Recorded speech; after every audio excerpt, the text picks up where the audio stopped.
girls are facing PCOS and every 1 in 5 Indian women. So let's see what locha is happening here. Today we have with us Dr. Binal Shah, a famous gynecologist of Baroda, and she's here to throw some light on this topic.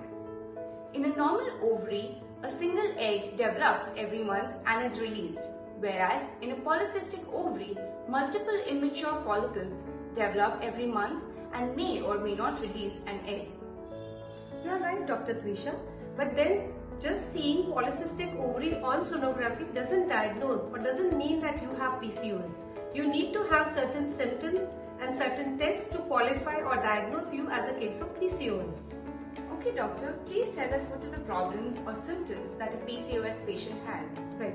PCOS or polycystic ovarian syndrome or polycystic ovarian disease is commonly symptomatic by irregular menstruation.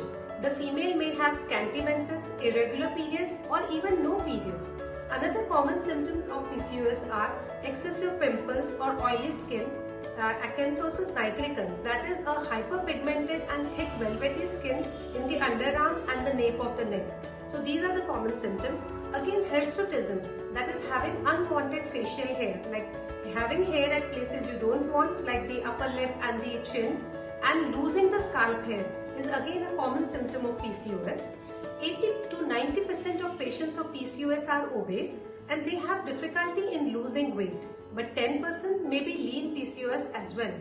Patients of PCOS are having subfertility because of anovulation. They are not ovulating regularly and therefore they may have problem in conceiving or becoming pregnant.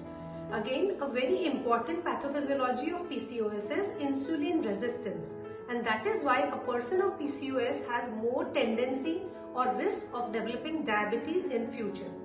You're right, doctor.